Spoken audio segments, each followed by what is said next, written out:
Hi, good day everyone. I'm Marjorie and D. Adlawan from 3rd year BS Ed English, and good day to you as well, Miss Eden Glips, Sibag, RAM 22 instructor. For today's video, I'm going to share one of my favorite American literature from the given selection.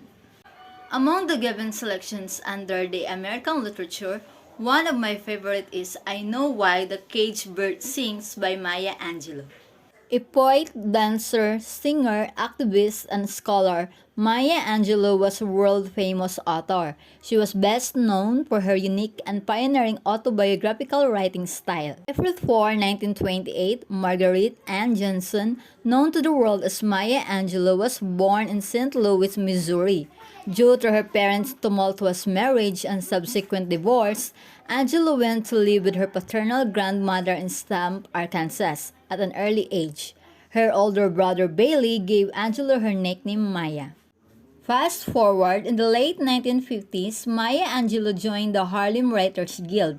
With the guidance of her friend, the novelist James Baldwin, she began work on the book that would become I Know Why the Caged Bird Sings.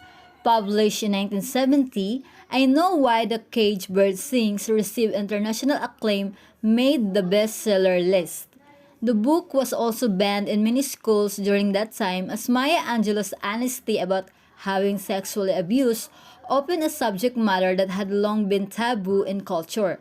Later, I Know Why the Caged Bird Sings would become a course adoption at college campuses around the world. With more than 30 best-selling titles, Maya Angelou has written 36 books. Now here are the primary characters of the story. First, we have Maya Angelou itself.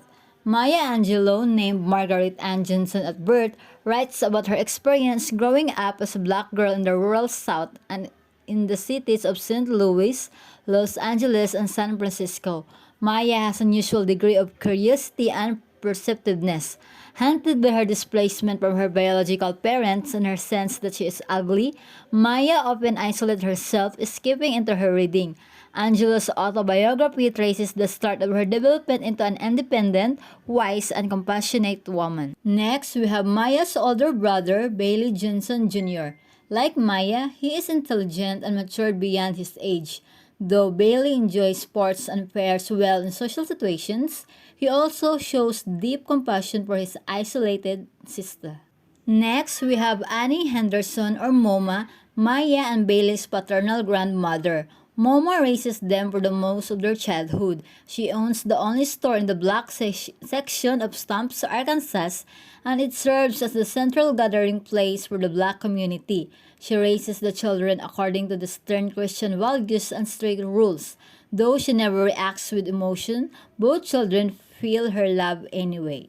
Next, we have Vivian Baxter, Bailey and Maya's mother. Although she has a nursing degree, she earns most of her money working in gambling parlors or by gambling herself.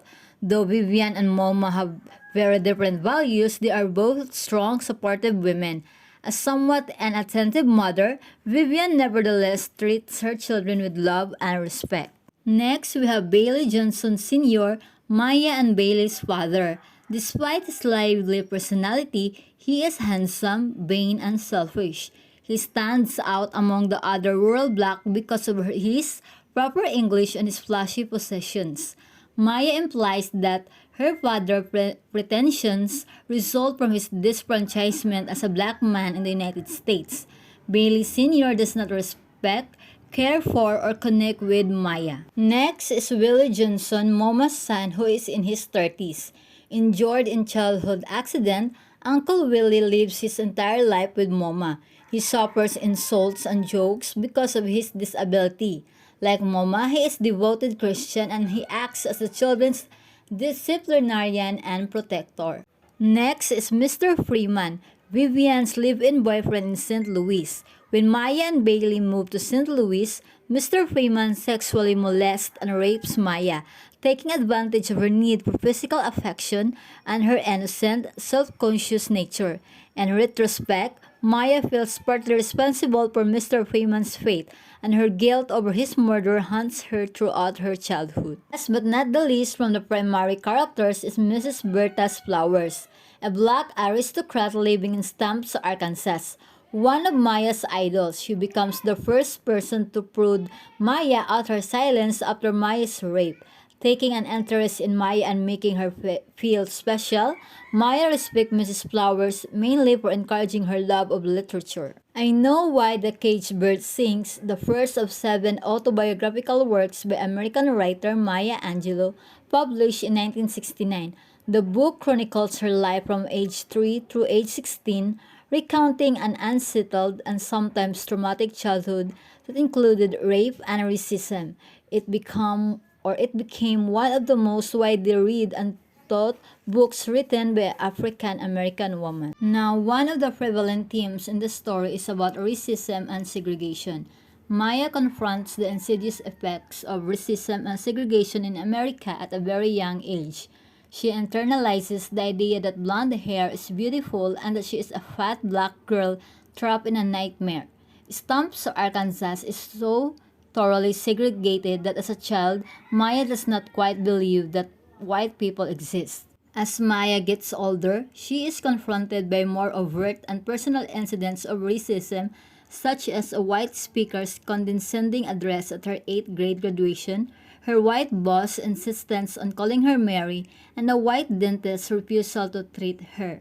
It also demonstrates the disparate nature of the black community's hope for vindication through the athletic triumph of one man. These unjust social realities confine and demean Maya and her relatives. She comes to learn how the pressures of living in a thoroughly racist society have profoundly shaped the character of her family members, and she strives to surmount them.